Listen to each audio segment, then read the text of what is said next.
Drive starts now.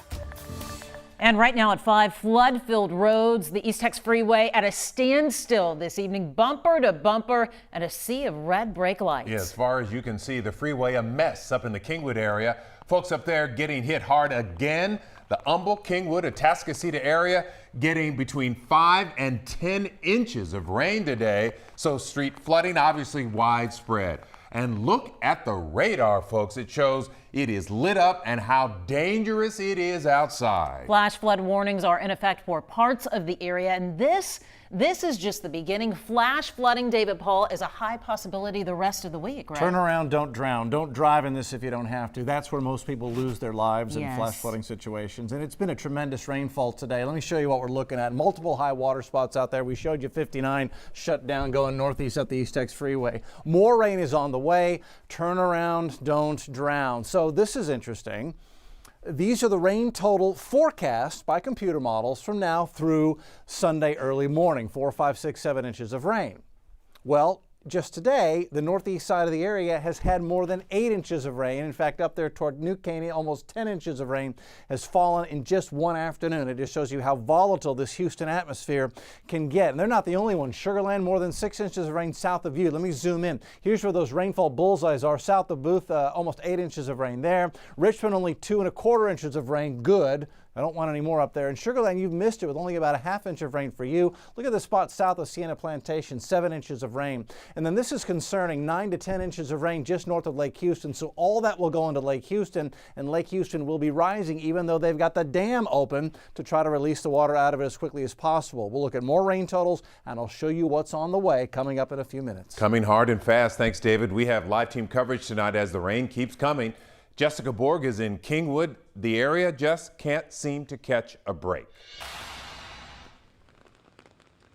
Len, that's right. As you mentioned, there's a flash flood warning in effect in this very area until 7:45 tonight as the thunder still rumbles here. I want to get out of the way and show you what's going on here. I can tell you that the situation in this very spot has gotten worse in the last hour. The flooding on the roadways has accumulated to several inches, and the backups that cars are stuck in have gotten a whole lot longer. Drivers in some areas at a complete standstill, getting out of their cars frustrated. For many roadways like this one, there is just simply nowhere to go. Cars are trying to navigate these floodwaters, or drivers simply trying to figure out if they should even take the risk and drive through it. We can tell you that there are major backups on Woodlands Hills, just north of Kingwood Drive.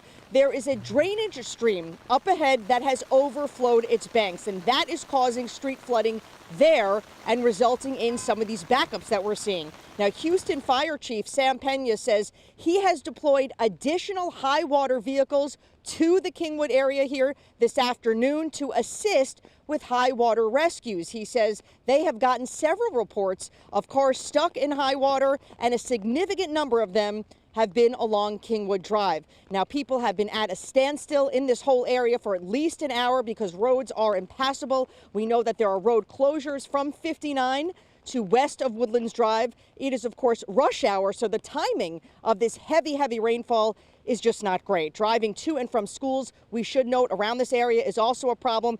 If you can avoid being out on the roads right now, try to do so. It is a mess, and in some spots, just dangerous. We are live in Kingwood. Jessica Borg, KHOU 11 News. Certainly a lot going on. Jessica, thank you, up in Kingwood. And Kingwood, not the only place feeling it. Let's check in now with David Gonzalez in Spring. How does it look over there, David?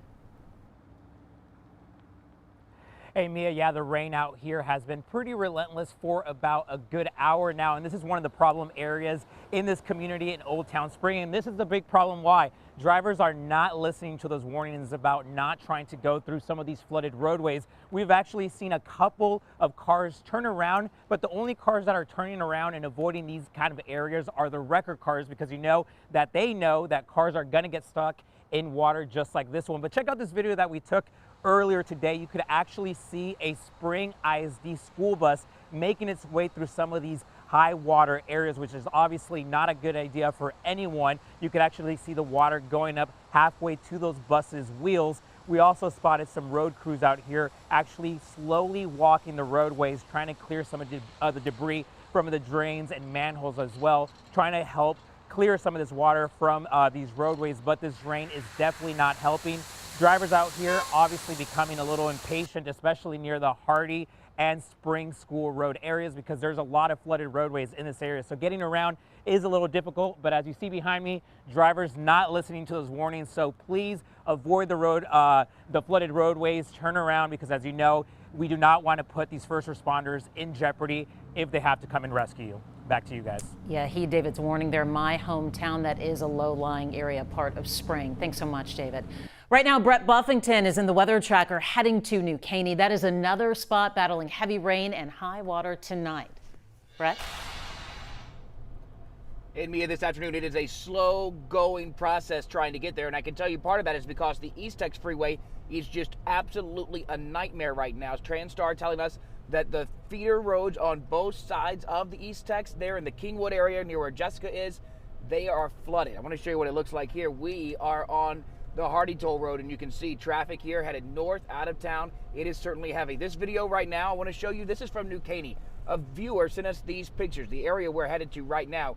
David was talking about 10 inches of rain possible there now today. You can see it's certainly taking a toll. The ditches are full, the roads are flooded. You can even see that one car there. Looks like it drove off into the ditch. Hopefully those people are okay. We are reaching out to our sources in Montgomery County in the Emergency Services Department there, trying to find out how many water rescues are going on in this area, but they certainly said, at least the sources I've talked to told me that there in the southeastern side of the county, they do have water rescues happening, and there is a flooding emergency. I want to tell you back here live that the National Weather Service has issued a river flood warning for both the east and west fork of the San Jacinto River. And here, just north of the airport where we are, I can tell you, Bush just tweeted out that flights are resuming normally. Thankfully, the heavy rain, the heavy weather has moved out of this area. Guys, back to you. Oh, thanks, sir. You want to keep checking radar all week long because we're not done yet. Be sure to download the KHOU 11 weather app. It is free to download in the App Store and, of course, Google Play. Now to the other news of the day. New at 5, the woman who caused the violent 2016 crash that injured a state trooper pleaded guilty today. The jury is expected to spend a day or two deciding to want a Moore's punishment. This afternoon, the trooper's demolished cruiser was brought to the courthouse for those jurors to see. Moore's blood alcohol level was almost 4 times the legal limit when the crash happened on the Gulf Freeway. The trooper suffered several broken bones, bleeding, a collapsed lung, and had to have his spleen removed. He returned to duty about a year later. It turns out the weather has washed out the search for missing 4-year-old Maleah Davis. Organizers just called off the search for the day after switching locations. It's been a long 4 days since the girl's stepdad says she was kidnapped Friday night. Jason Miles following the search crews today from the Bush Airport area to A-Leaf. Jason, what's the latest? Hey there, Len. You can probably hear the thunder above me. Crews have been dodging rainstorms like this one all day long and finally decided to pack it in for the evening just within the last hour or so. They will return, weather permitting, tomorrow to this area near Malia Davis's last known address. We've been out with search crews, as you mentioned, all day long. This is a little earlier up near Bush Airport. Volunteers with Texas EquiSearch believe they pretty much cleared those woods near the East Tex Freeway and Greens Road, where they spent all day yesterday and most of this morning. That's where Maleah's stepfather told police she was kidnapped before he was assaulted. You may recall he said he came to the next day way down here in the Sugar Land area. The family lives near Sugar Land in southwest Houston, or A-Leaf, so that's the area where search teams have decided to move. Early on, I said that, we're certainly hoping for the best, expecting the worst, and I certainly expect the worst at this point in time.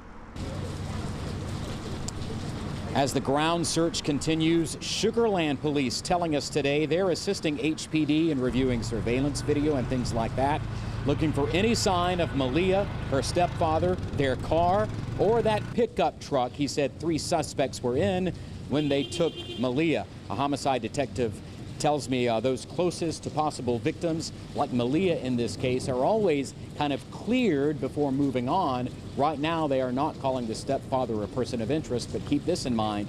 Houston Police Department's policy is not to reveal persons of interest until charges are filed. Of course, we will continue to keep a close eye on this case. Guys. So much to keep up with, but the focus bringing Maleah home. Thank you, Jason. Through the power of social media, photos of Maleah have been shared across Houston, across the country, and beyond. Sherman Chow takes a look at the online mission to bring Maleah home. With tens of thousands of shares, comments, and prayers, there is a united mission online to find Malia Davis. And trending on Facebook today, people now updating their profile pictures with this picture frame. 3 simple words: help find Maleah, alongside the little girl's photo. A simple process that takes just a few seconds as KHOU 11 News viewers stand for Houston, showing we will work until we find Maleah. You can get this frame by going to the KHOU 11 News Facebook page and stay with us as we stay on this case. And coming up,